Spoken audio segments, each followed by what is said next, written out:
오늘 저녁 우리에게 주시는 하나님의 말씀은 시편 39편 1절로 13절까지의 말씀입니다. 제가 가지고 있는 성경으로는 830쪽에 있습니다. 제가 하나님의 말씀을 봉독해 드릴 때에 살아계신 하나님의 음성을 들으실 수 있기를 바랍니다. 하나님의 말씀입니다. 내가 말하기를 나의 행위를 조심하여 내 혀로 범죄하지 아니하리니 악인이 내 앞에 있을 때에 내가 내 입에 재갈을 먹이리라 하였도다. 내가 잠잠하여 선한 말도 하지 아니하니 나의 근심이 더 심하도다. 내 마음이 내 속에서 뜨거워서 작은 소리로 읊조릴 때에 불이 붙으니 나의 혀로 말하기를 여호와여 나의 종말과 연한이 언제까지인지 알게 하사 내가 나의 연약함을 알게 하소서. 주께서 나의 날을 한 뼘 길이만큼 되게 하심에 나의 일생이 주 앞에는 없는 것 같사오니 사람은 그가 든든히 서 있는 때에도 진실로 모두가 허사뿐이니이다. 진실로 각 사람은 그림자같이 다니고 헛된 일로 소란하며 재물을 쌓으나 누가 거둘는지 알지 못하나이다. 주여 이제 내가 무엇을 바라리요? 나의 소망은 주께 있나이다. 나를 모든 죄에서 건지시며 우매한 자에게서 욕을 당하지 아니하게 하소서. 내가 잠잠하고 입을 열지 아니함은 주께서 이를 행하신 까닭이니이다. 주의 징벌을 나에게서 옮기소서. 주의 손이 치심으로 내가 쇠망하였나이다. 주께서 죄악을 책망하사 사람을 징계하실 때에 그 영화를 좀먹음같이 소멸하게 하시니 참으로 인생이란 모두 헛될 뿐이니이다. 여호와여 나의 기도를 들으시며 나의 부르짖음에 귀를 기울이소서. 내가 눈물을 흘릴 때에 잠잠하지 마옵소서. 나는 주와 함께 있는 나그네이며 나의 모든 조상들처럼 떠도나이다. 주는 나를 용서하사 내가 떠나 없어지기 전에 나의 건강을 회복시키소서. 아멘. 어느새 10월의 달력도 하루를 남겨놓고 있습니다. 한 해가 정말 유수와 같이 흘러갔습니다.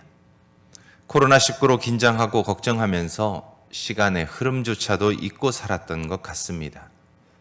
무더운 여름에서 가을로 계절이 바뀌어 이제는 곧 겨울이 다가올 것 같습니다. 가을은 한 해 동안 힘써 일한 농부들에게는 결산의 시간입니다. 그동안 흘린 땀의 열매를 거두는 시기이기 때문입니다. 지나며 보이는 산은 벌써 단풍이 들어 울긋불긋하고 노는 추수를 기다리며 황금빛으로 물들어 있습니다. 이처럼 모든 것이 풍성한 가을을 보내면서 우리는 우리 인생을 한 번쯤 돌아보게 됩니다. 한창 푸른 빛을 내던 잎들이 생기를 잃고 낙엽이 되어 떨어지는 것처럼 우리의 인생도 어느새 푸른 시절은 가고 낙엽과 같이 생기를 잃어가고 있기 때문입니다. 이처럼 계절의 변화와 같이 우리 인생에도 가을은 다가옵니다. 떨어지는 낙엽을 보면서 우리의 인생도 저렇게 떨어질 때가 다가오고 있음을 생각하게 됩니다. 기우는 석양처럼 우리 인생도 저렇게 저물 때가 반드시 다가올 것을 우리는 알기 때문입니다. 그래서 우리는 이 풍요로운 가을을 보내면서 우리 인생의 가을을 생각하고 거두어야 할 열매를 생각하는 지혜로운 사람들이 되어야 합니다. 오늘 우리가 읽은 시편은 다윗이 자신의 말년에 지난 날을 돌아보면서 인생의 허무함과 연약함을 깨닫고 하나님 앞에 나아가 구원을 호소하는 탄원시입니다. 하나님 앞에서 자신의 속에 있는 간절한 소망을 갈구하는 시편입니다. 그는 자신의 인생을 돌아보니 힘에 겹도록 억울하고 힘들었던 시절이 있었음을 생각합니다. 그러나 그 시절 악인들 앞에서 자신을 변호하고 변론하는 것보다 오직 하나님을 향해 기도하는 것이 그가 그 어려움을 이겨내는 방법이었음을 주님 앞에 고백합니다. 그래서 다윗은 자신의 가을과 같은 인생의 시점에서 다시 한번 두 가지 기도를 하나님 앞에 드립니다. 첫 번째 기도는 4절 말씀입니다. 여호와여 나의 종말과 어떠함을 알게 하사 나의 연약함을 알게 하소서. 두 번째는 7절 말씀입니다. 주여 내가 무엇을 바라리요 나의 소망은 주께 있나이다. 인생의 가을에 다윗이 드린 기도는 우리가 드리는 기도와는 사뭇 다르게 보입니다. 우리는 하나님께 강해지도록 기도합니다. 건강을 기도하고 물질이 풍성해지도록 기도하고 지혜의 충만을 간구합니다. 그런데 다윗은 우리와는 다르게 기도합니다. 자신의 연약함을 알게 해주시고 주님께 다른 것 바라는 것이 없이 오직 소망을 주님께 두기를 원합니다. 라고 기도합니다. 우리가 볼 때 다윗의 기도는 잘 이해가 되지 않습니다. 그러나 믿음의 거장이요 하나님의 은혜로 살아온 그는 스스로의 연약함을 알 때 더욱 강해지는 것을 깨달았던 지혜로운 사람입니다. 오직 하나님께 소망을 두는 것이 세상의 다른 어떤 것보다 귀중하다는 것을 알고 있었던 지혜로운 사람입니다. 그래서 다윗은 이렇게 기도하고 있는 것입니다. 그리고 이런 다윗의 기도는 우리가 인생의 가을을 보내면서 무엇을 위해 기도할 것인지를 다시금 깨닫게 합니다. 그렇다면 다윗은 왜 자신의 연약함을 알게 해달라고 기도하고 있을까요? 왜냐하면 다윗은 자신의 인생이 짧다는 것을 알고 있었기 때문입니다. 우리 인생은 긴 것 같지만 실제로 살아보면 짧습니다. 그래서 5절에 다윗은 자기의 날이 손 넓이만 해서 없는 것과 같다고 표현합니다. 모세의 고백처럼 인생의 연수는 70에서 80입니다. 앞에서 보면 긴 듯 싶으나 지나고 나니 참으로 짧은 세월입니다.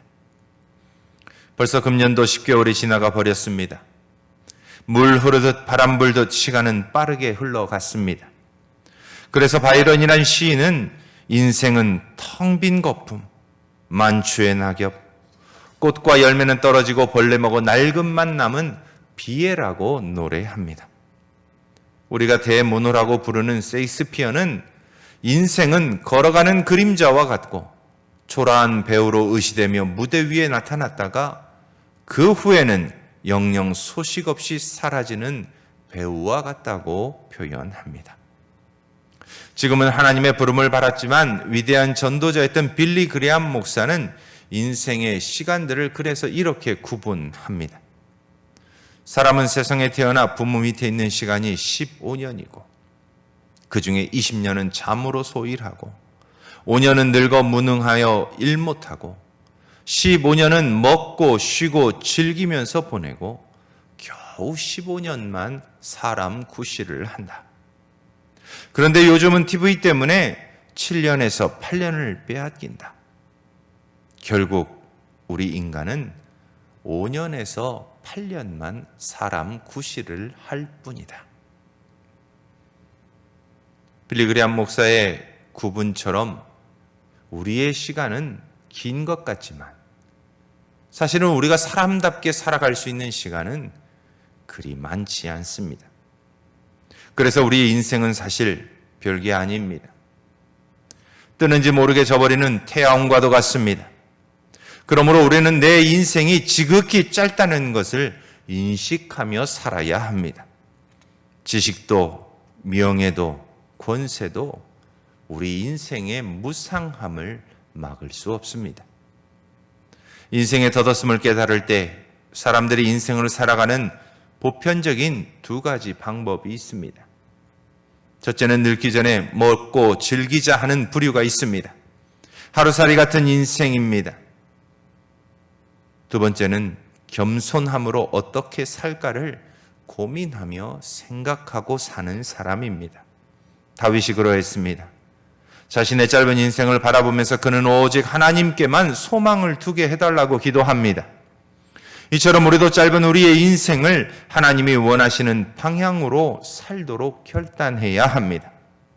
누가복음 12장은 어리석은 부자가 내 영혼아 평안히 먹고 마시고 즐기자 했을 때 하나님께서 그 밤에 나타나셔서 이렇게 말씀하십니다. 내 모든 것이 과연 누구의 것이 되겠느냐? 인생은 교만하면 안 됩니다. 오히려 겸손하게 우리의 짧은 인생을 바라보며 어떻게 살 것인지를 고민해야 합니다. 알렉산더처럼 세계를 정복하는 것보다 하나님이 원하시는 인생을 살기 위해 우리는 힘써야 합니다. 그림자와 같고 안개와 같은 우리의 짧은 인생이 하나님을 위해 유용하고 유익하게 사용되도록 우리는 힘써야 하는 것입니다. 이처럼 다윗은 자신의 짧은 인생을 알았기에 하나님 앞에 더욱더 자신의 연약함을 깨닫게 해달라고 겸손하게 기도했습니다. 두 번째로 다윗은 모든 육체는 반드시 죽음을 맞이한다는 것을 알았습니다. 인간의 죽음은 인생에 풀지 못한 최대의 수수께끼입니다. 죽음을 이긴 인간이 없기 때문입니다.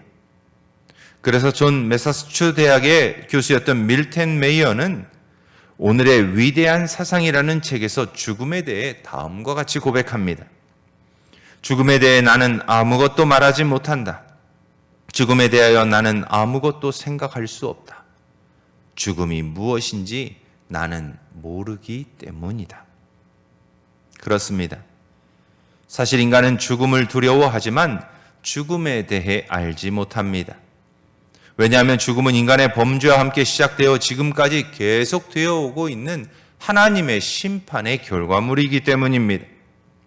그래서 과학의 발전도 인간의 죽음의 비밀을 풀지 못합니다.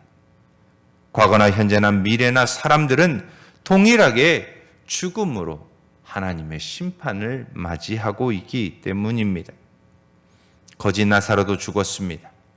부자도 죽었습니다. 요즘과 같은 시대는 언제 우리가 어떤 죽음을 맞이할지 알 수 없는 불확실한 시대입니다. 그러나 분명한 것은 모든 사람은 자기를 찾아온 죽음 앞에서 무력하다는 것입니다. 그러므로 다윗은 육체의 죽음을 생각하며 인간의 연약함을 깨닫고 있습니다. 그래서 더욱 하나님 앞에서 자신의 연약함을 깨닫고자, 아니 하나님께만 소망을 두고자 다윗은 기도합니다. 모세도 죽음에 대해 시편에서 이렇게 기록합니다. 주께서 저희가 홍수처럼 쓸어가나이다. 저희는 잠깐 자는 것 같으며 아침에 돋는 풀 같습니다. 지금은 코로나19로 전 세계가 죽음 앞에 두려워합니다. 그리고 불안해합니다. 그러나 코로나19 위기를 만나기 전에도 이미 이 지구상에서 하루에 120만 명의 사람들이 매일같이 죽고 있습니다. 이것을 초 단위로 나누어 보면 1초에 30명이 죽고 있습니다. 10일이면 서울시 전체 인구가 죽음을 맞이하고 있습니다. 이것이 현실입니다. 아무리 큰 홍수가 나도 하루에 120만 명을 죽이지 못합니다. 그러나 죽음은 그렇게 홍수처럼 쓸어가 버립니다. 태풍이 아무리 거세어도 120만 명의 사람들을 하루에 죽이지는 못합니다. 그런데 죽음은 홍수처럼 그렇게 많은 인원을 하루에 쓸어갑니다. 그리고 더 불안한 것은 그 홍수의 물결에 내가 언제 휩쓸려 갈지 모른다는 것입니다. 이 죽음의 위력 앞에서 내게도 반드시 죽음은 온다는 사실을 깨닫고 연약함을 배울 때 우리는 우리의 인생을 더욱더 겸손하게 살아갈 수 있습니다. 그래서 전도서 7장 2절은 이렇게 우리에게 권면합니다. 조상집에 가는 것이 잔치집에 가는 것보다 나으니 모든 사람의 결국이 이와 같이 됨이라. 조상집에 가면 나도 언젠가는 저렇게 떠나겠지 하는 인생의 지혜를 배우게 됩니다. 사람들은 매일 집을 떠나면서 차를 타면서 오늘도 무사히 지내기를 기대합니다. 그래서 나누는 인사가 안녕히입니다. 우리 그 옛날 밤사이 어떤 일이 일어날지 몰라 밤새 안녕하셨습니까? 하는 인사를 했습니다. 이처럼 우리는 매일매일 매 순간순간 사실 죽음을 대면하며 살아가고 있습니다. 그래서 우리는 죽음이 올 때 준비된 사람으로 죽음을 맞이할 수 있도록 해야 합니다.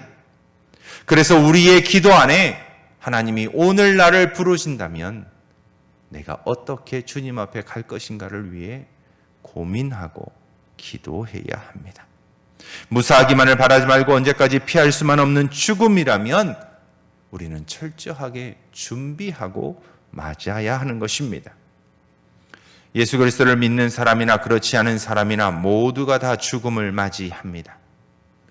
길고 짧은 차이는 있을지 모르지만 죽음 앞에서 모두가 동일합니다. 오늘 나는 건강하다고 거리를 활보한다 해도 이 밤, 아니 내일의 삶을 보장할 수 없는 것이 바로 오늘을 살아가는 우리들입니다. 그러므로 다윗과 같이 우리는 모두가 죽음을 맞이하는 연약한 존재인 것을 깨닫고 주님 앞에 겸손히 기도해야 합니다. 우리의 연약함을 알게 해 주십시오. 그리고 우리의 소망을 오직 하나님께만 두게 해 주십시오. 이런 다윗의 기도가 우리의 기도가 되어야 합니다. 그래서 다윗은 오직 자신의 소망을 하나님께 두고자 합니다. 하나님 앞에서 자신의 연약함을 깨닫고 나서 비로소 인간은 강해질 수 있습니다. 하나님 앞에서 의미 있는 인생을 살아가게 됩니다. 죽음은 죄의 결과입니다. 죄는 우리로 사망에 이르게 합니다. 그래서 우리가 의미 있고 보람 있는 인생을 살기 위해서는 죄의 문제를 해결해야 합니다. 우리의 인생의 풍요로움이나 강건함을 기대하기보다는 그래서 오직 하나님만을 바라보면서 죄의 문제를 해결하고 구원의 감격과 기쁨을 누리며 살아야 합니다. 이 문제를 해결하지 못하면 우리도 어리석은 부자와 같이 살게 됩니다. 인간에게는 영의 죽음이 있습니다. 육신의 죽음도 있습니다. 그리고 영원한 죽음도 기다리고 있습니다. 오늘 아무리 신세대로서 발랄함을 자랑해도 이 죽음만은 면할 수 없습니다. 죄의 값은 사망이기 때문입니다. 영적인 죽음은 가지가 나무에서 끊겨졌듯 하나님으로부터 끊어진 것을 의미합니다. 이처럼 하나님으로부터 끊어진 사람은 하나님을 안중에 두지 않고 살아갑니다. 하나님을 외면한 채 자기가 살고 싶은 대로 삽니다. 그것이 죄인지도 모르고 살아갑니다. 육체적 죽음은 풀의 꽃과 같이 7, 80년이면 마르고 시들어버리는 것을 의미합니다. 꺾여진 인생이라는 나무는 7, 80년밖에 살지 못합니다. 우리의 이 땅에서의 삶은 결코 영원하지 않습니다. 그런데도 우리는 영원히 살 것처럼 이 땅을 살아가고 준비합니다. 그런데 우리의 생은 이 땅에서 결코 영원하지 않습니다. 이것이 우리의 현실입니다. 이런 우리들을 불쌍히 보셨습니다. 그래서 하나님께서는 자신의 아들 예수 그리스도를 보내주셨습니다. 우리로 영원한 죽음을 맞이할 것이 아니라 하나님 앞에서 영원한 생명을 누리게 하시기 위해 그의 외아들을 우리의 죄의 문제를 해결하기 위해 보내주셨습니다. 예수 그리스도는 십자가에서 죽으시고 부활하신 후에 승천하셔서 하나님의 보좌 옆에 앉으셔서 다시 오실 그날까지 우리들을 위해 중보하고 계십니다. 하나님께서는 육신적인 죽음 뒤의 심판을 통해 영원한 죽음과 영원한 생명으로 우리들을 나누실 것이기에 우리에게 영원한 생명을 위해 그 아들을 보내주셨습니다. 그런데 이렇게 나누어지는 기준이 오직 한 가지입니다. 예수 그리스도를 믿느냐 믿지 않느냐입니다. 범죄한 인간에게 하나님은 너는 흙임으로 흙으로 돌아가라 말씀하셨습니다. 그러나 요한복음 11장에서 예수님은 이렇게 우리에게 선언합니다. 나는 부활이요 생명이니 나를 믿는 자는 죽어도 살겠고 무릇 살아서 나를 믿는 자는 영원히 죽지 아니하리라. 죽을 수밖에 없는 인간이 예수님을 믿으면 영원한 죽음이 아닌 영원한 생명을 누리게 된다고 말씀하십니다. 그래서 예수님을 믿으면 생의 허물을 극복할 수 있습니다. 영원한 생명을 소유하게 되기 때문입니다. 시간과 영원히 만나는 체험을 하게 됩니다. 하나님의 아들을 믿는 믿음 안에서 살기 때문입니다. 불신자들은 이 세상을 살아가며 걱정하고 그 걱정 속에서 두려워하고 불안하며 살아가지만 예수를 믿는 사람들은 모두가 동일하게 느끼는 불안함과 두려움 속에서도 우리와 함께 하시는 예수님이 계시기에, 아니 우리에게 약속하신 영원한 생명이 있기에 평안을 누리게 됩니다.